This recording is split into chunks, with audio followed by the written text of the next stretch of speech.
Let me start by saying that this first case is a difficult listen. If at any point you feel like you want to skip to the next entry, I totally understand. You can find the timestamps on the progress bar below. The Countess of Chester, the main NHS hospital for the city of, well, Chester, located in Cheshire, England. And one with a good reputation too. That is, until recently. Starting in 2012, a new employee began working at the facility. Lucy Letby, a nurse in her mid-20s. According to those that knew her best, she loved cats, salsa dancing, and cocktails. But more than any of that, she had a much darker hobby that she enjoyed indulging in. One that she kept to herself. One so depraved, it defies understanding, at least by rational, sane minds. Having been assigned to the neonatal ward, Lucy's job involved caring for the most vulnerable members of society and helping to bring new life into the world. But in reality, she took greater pleasure in doing the opposite. This is the story of Lucy Letby, a monster disguised as a nurse. It was the 4th of August, 2015, when the mother of Child E left her newborn son's side to get him some milk. Minutes later, she returned to the neonatal ward and was met by the sound of crying coming from one of the nursing rooms. Her son was just 5 days old, and since he'd been born 7 weeks early and only weighed 3 pounds, she of course rushed to check if he was in distress.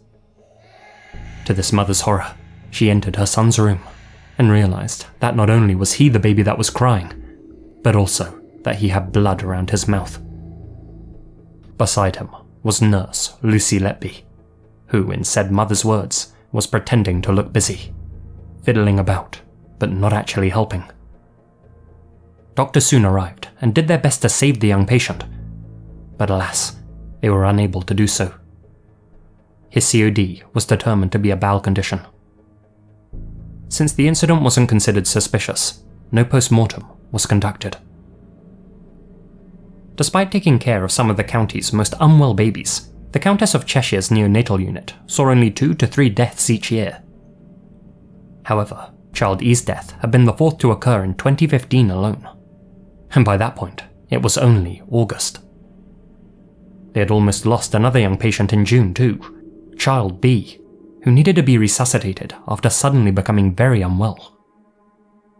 The day after Child E passed, his twin brother, Child F, also became extremely sick and almost lost his life. On the surface, it appeared as if each of these 6 incidents didn't share anything in common. Nothing, that is, except for the fact that Lucy Letby had been on duty on each occasion. But that was considered circumstantial. After all, Lucy was a smiley, well-liked, diligent nurse who got along with all of her colleagues, and whose kind bedside manner made her one of the most popular members of staff. But when a 5th baby passed during one of Lucy's shifts in October that same year, a few eyebrows started to raise. Not only had 5 lives now been lost, but a further 5 had almost perished during that same period, many of them developing lifelong conditions such as blindness and learning disabilities. Again, the only thing linking all of these occurrences was Lucy Letby's presence on the ward, and the fact that they all deteriorated rapidly after being handed over to her. One of Lucy's colleagues, a man named Dr. Stephen Breary, found this to be particularly suspicious and wrote to the neonatal unit manager, asking them to investigate whether she had had any involvement in their deaths. They wrote back to Dr. Breary, saying that they believed Lucy wasn't involved, and that her presence on the unit during each of these incidents was nothing more than an unfortunate coincidence. No further action was taken. Not at that point, at least. In 2016, another of Lucy's co-workers became extremely concerned when he walked in on her watching a baby that had stopped breathing and wasn't taking action. This young patient thankfully survived, though others wouldn't be so lucky. When this consultant raised his concerns to senior management, he was told to stop making a fuss. All of these passings had been natural, they claimed. One of the babies had a damaged heart, another had pneumonia. Nurse Letby wasn't involved. between March and June of 2016, a further 3 newborns would almost lose their lives while under Lucy's supervision. By the end of June, disaster struck again, the same day Lucy returned to work after holidaying in Ibiza. She'd been left to take care of 3 very healthy newborn triplets. But strangely, 2 of them would unexpectedly fall ill within 24 hours of each other. Neither of them would make it. Understandably, more and more consultants at the Countess of Chester began sharing their concerns about Lucy. What some had previously brushed off as a terrible coincidence had now become cause for alarm. They all began racking their brains, trying to determine the cause of the sudden upswing in infant mortality. But it was obvious that someone was deliberately taking their lives, and the only common denominator was Nurse Letby. After the second triplet passed, an emergency meeting was called. The staff members that had been taking care of the triplets were visibly distraught. All of them, that is, except for Lucy, who, according to Dr. Breary, seemed enthusiastic about coming into work the next day, despite being offered some time off to mentally recover. After the meeting, Dr. Breary called a senior manager at the Countess of Chester and flat out told her to suspend Lucy, to do whatever needed to be done to make sure that she wouldn't come back to work that following day. That senior manager refused. Dr. Breary then asked if she would take responsibility if anything happened to another baby that next day. The manager said yes and ended the phone call. And guess what happened that following day? Another newborn almost lost their life on Lucy's watch. Finally, she was removed from the neonatal unit and moved to administrative duties. Immediately, the unexplained deaths stopped. But there was still no formal investigation into the suspicious loss of life. Numerous consultants asked for senior management to get the authorities involved.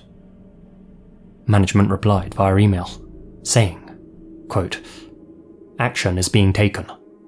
All emails cease forthwith." They didn't contact law enforcement. It was strikingly clear that the executives at the Countess of Chester were trying to find a way out of this situation without getting the police involved, and were almost certainly protecting Lucy in order to save their own reputations. In fact, they even upheld a grievance brought against the consultants by Lucy herself, and ordered Dr. Breary and others to apologize to her for their baseless accusations. But despite being forced to send this email or lose their jobs, they refused to let Lucy get away with her actions, especially since she was due to return to her nursing role in May 2017. They took matters to Cheshire Police that same month, and finally an investigation into the slayings began. One named Operation Hummingbird.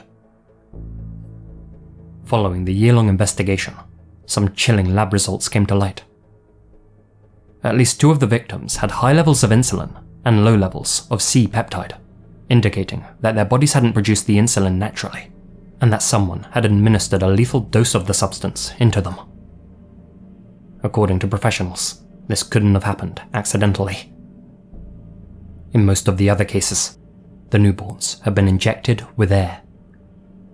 Had these lab results not been missed at the time, at least several of the patients could have been saved.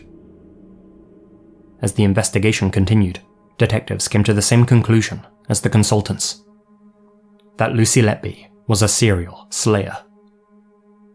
As can be seen by this attendance sheet, it wouldn't have been suspicious if she had been present for some of the incidents. Almost all of the nurses were. But Nurse Letby had been present on each of the 25 suspicious occasions that a young patient either collapsed or passed between mid-2015 and mid-2016. All the while, she'd been sending text messages to colleagues in an attempt to mask her involvement, and had even sent a sympathy card to the parents of one victim, telling them that they were in her thoughts and expressing her sorrow for their loss. In 2018, Lucy was arrested in connection with all of the slayings. Her home was thoroughly searched. Investigators found a diary which contained a bizarre note, one in which she had written contradictory statements. One line read, "I haven't done anything wrong," and others, "I killed them on purpose. I'm evil. I did this." her past search history also revealed that she had been looking up information about the parents of her slain patients. Did you have any concerns that there was a rise in the mortality rate? Yes. Okay, so tell me about that. What concerns did you have? I think we'd all just noticed as a team in general, the nursing staff, that this was a rise compared to previous years. Despite this evidence, she wouldn't be charged until November 2020. And so it was that the residents of Chester discovered that their local hospital had been infiltrated by a serial slayer, one who preyed on their youngest and most vulnerable. Lucy Letby's trial began in October of 2022, but was finally resolved just last week on the 18th of August 2023. Lucy was found guilty of taking the lives of 7 infants and of attempting to end those of 6 others between June 2015 and June 2016. Although the jury was only asked to consider 7 counts of murder, there were actually 13 premature passings on Lucy Letby's ward during that 12-month period, 5 times the usual rate. Lucy was on duty for all of them. The authorities continue to look into those cases. In yet another act of cowardice, Lucy Letby refused to attend her sentencing, which occurred on August 21st. In her absence, the judge announced that Lucy Letby, currently 33 years old, will serve the rest of her life behind bars, with no potential for parole. Because the seriousness of your offences is exceptionally high, I direct that the early release provisions do not apply.